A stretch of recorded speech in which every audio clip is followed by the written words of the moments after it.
Hi everyone, welcome to crosswalk.com.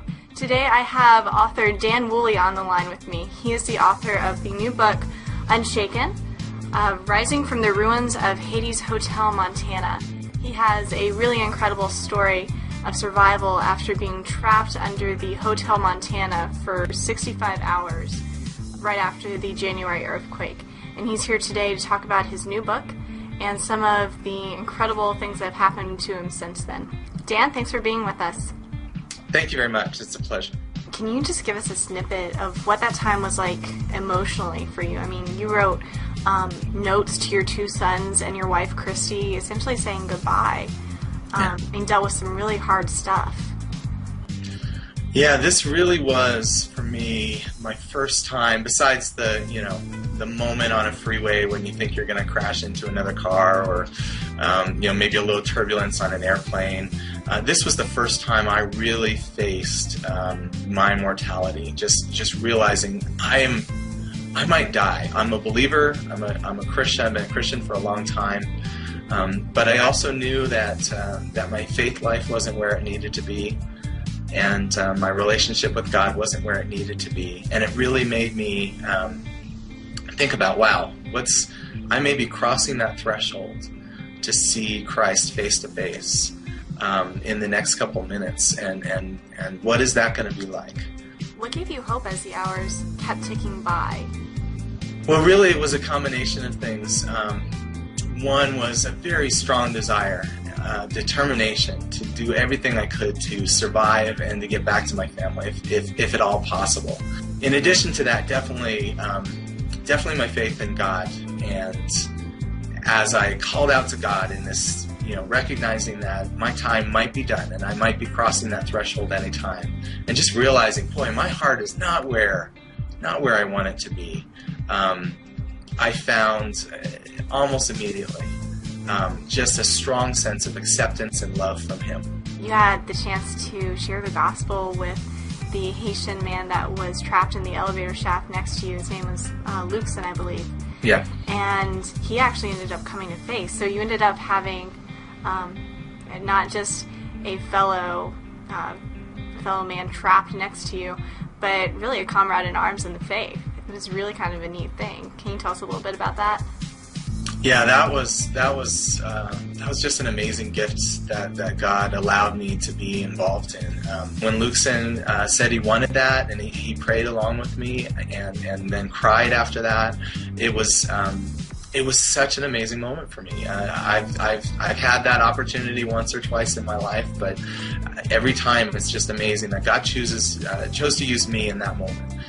And not long after I was questioning my relationship with God and recognizing how far I had been from where God wanted me to be, here Jesus chooses to use me in that moment.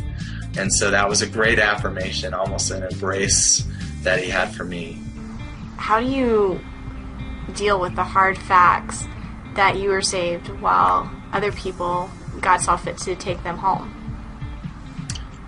I've dealt a lot with that, and I'll be honest, there's hardly a day that goes by that's not somehow in my head.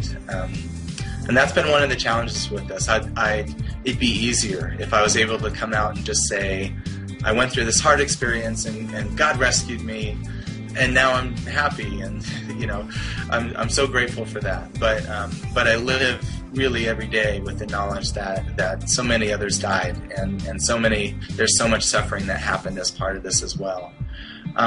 What helps me is the fact that when I was trapped and was really struggling with trusting God, no matter what the outcome would be, it was at a time where I felt that I had been abandoned, and that really, my death here underground was a finality, that it was inevitable. It was at that time that God asked me to worship Him, and through that experience of worship, He showed me more than ever before that I could trust Him no matter what the outcome. God didn't turn around and say, "Oops, I didn't expect that." I'm not one who says that God caused that and He chose to put a judgment on the Haitian people. I definitely don't believe that way. But I do believe that God is in control of the good situations in our life and even the hard situations in our life, and that though we may not understand, that we can trust Him. Well, and I do want to just point out the details with Compassion International. They coordinate sponsors and development teams for about 63,000 kids in Haiti, as I understand it. And they've been there since 1968, so long before the quake, and I know they have a commitment to be there long after a lot of the other development and relief teams leave. So best of luck to you as you go back there and your work with Compassion. We're really excited for you, glad you're doing well, and thank you again for sharing your story with us and with our listeners, and answering some of the tough questions. And I pray God continues to use your story just to encourage people. So thanks for your time today, Dan. Thank you very much. Thanks. I really appreciate it.